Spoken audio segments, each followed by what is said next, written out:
आवाज जनतेचा, लढा सर्वसामान्य जनतेच्या न्याय व हक्कांसाठी। अतिक्रमण काढण्याची मोहीम ही शासनाद्वारे वेगवेगळ्या शासनाच्या वेगवेगळ्या विभागांद्वारे चालू आहे।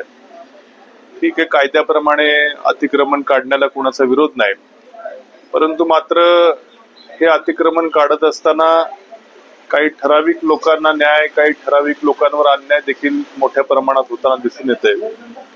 खरं गोरगरिबांचे अतिक्रमण काढण्याच्या आधी या प्रशासनाने या जिल्ह्यातले जे धनदांडगे असतील, पुढारी असतील, आमदार खासदार असतील, यांचे अतिक्रमण जर आधी काढले असते, त्यांना जर व्यवस्थित त्या ठिकाणी जमीनदोस्त केले असते आणि नंतर बाकीच्यांवर केलं असतं, तर खरं तो एक पथदर्शी उदाहरण नगर जिल्ह्याचं झालं असतं।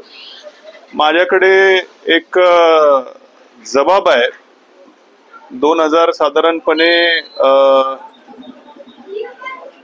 तारीख 2000 साधारणपणे 22 ची वगैरे दिसतीये।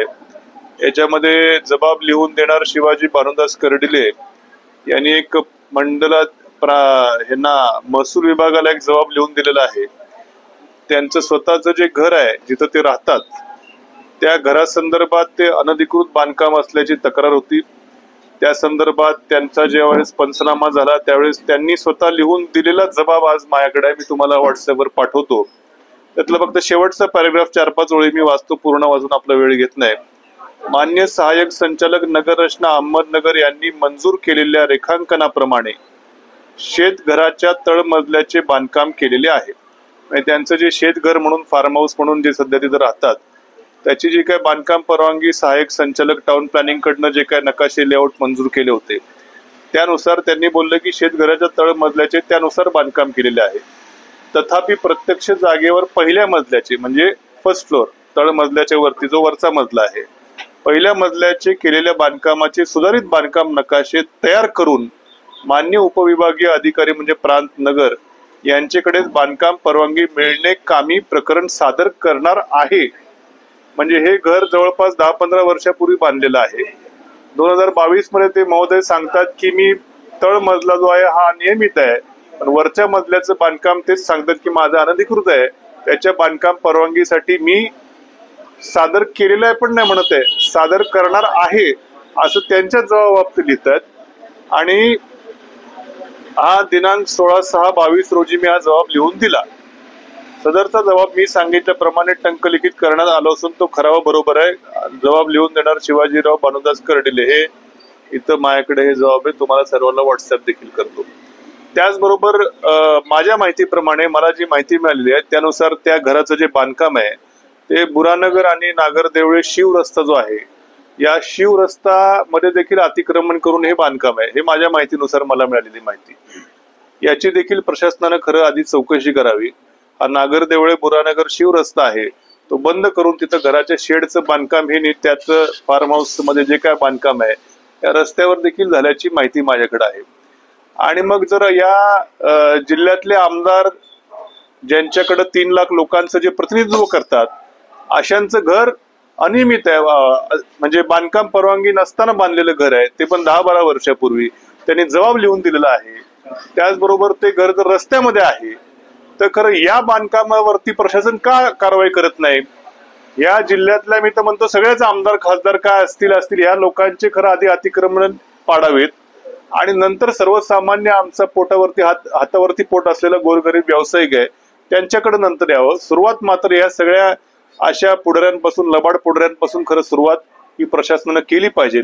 परंतु मात्र हे सध्याचं हे जिल्हा प्रशासन हे सगळ्या या पुढाऱ्यांच्या हातचं खरे घरकाम करणारे घरगडी आहेत, त्यांच्या अशा प्रमाणे सध्या ते वागतायत। त्या बुरानगर मध्ये देवीचे जे तुळजापूरच्या देवीचे भगत आहेत त्यांचं एक बांधकाम त्या ठिकाणी मोठा पोलीस बंदोबस्त लावून ते सगळं 1.5 कोटीचं बांधकाम पाडलं, 1.5 कोटीचं। वास्तविक पाहता मला मिळालेल्या माहितीनुसार त्यांनी बांधकाम परवानगीसाठी रीतसर अर्ज केला, त्या टाउन प्लॅनिंगने त्यांचे नकाशे सगळे व्यवस्थित ओके आहेत म्हणून पुढे महसूल विभाग अधिकाऱ्यांकडे पाठवले, मंजुरी द्यायचं काम प्रांतांकडे असतं। 2 वर्ष झाले प्रांतांकडे फाईल पडली, ना रिजेक्ट केले ना मंजूर केले। अशा वेळेस कायद्यानुसार 90 दिवसानंतर जर परवानगी दिली नाही तर ती दिलेली आहे असं ग्राह्य धरावं लागतं। म्हणजे एका अर्थानं ते अधिकृत बांधकाम असताना देखील मोठा फौजफाटा लावून ते पाडलं आणि सर्वात दुःखाची खेदाची बाब म्हणजे देवीच्या प्रवेशद्वाराचं जे नाव होतं कमान होती ती देखील त्यांनी त्या ठिकाणी पाडलेली आहे. पण मात्र यांचं स्वतः लिहून दिलेलं बांधकाम आहे ते मात्र प्रशासन त्याला कुठलाही धक्का लावत नाही. आणि म्हणून जिल्हा प्रशासनामध्ये खरंच धमक जर असेल, खरंच तुम्हाला अतिक्रमण पाडायचे असतील, सर्वोच्च न्यायालयाचा आदेश पाडायचा असेल तर सुरुवात या जिल्ह्यातल्या सगळ्या आमदार खासदारांच्या अतिक्रमण तपासा, त्यांच्या घराची बांधकामं नियमित आहेत की नाही तर तपासा, आणि नंतर आमच्या सर्वसामान्य माणसाला त्या ठिकाणी तिथं काय असेल तर कारवाईकडे पुढे जावं. खरंच जर हे जिल्हा प्रशासनाकडे अधिकाऱ्यांकडे काहीतरी खरंच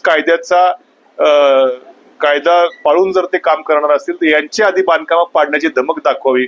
उगाच बिचारा आमच्या सर्वसामान्य गोरगरीब ज्यांनी वर्षानुवर्ष मेहनत करून आज त्यांच्या उपजीविकेचं साधन आहे त्याच्यावरती कारवाई करण्या अगोदर या लोकांच्या बांधकामाला आधी खरं धक्का लावा, नंतर इथं हे करावं.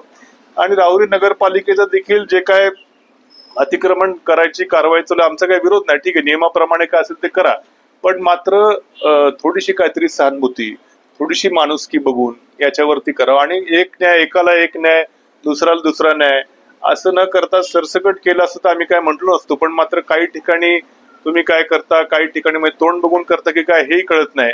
आणि म्हणून थोडंसं सहानुभूतीपूर्वक त्या ठिकाणी विचार करून नगरपालिकेने त्या ठिकाणी कारवाई करावी, हा देखील आमचं मागणी आहे.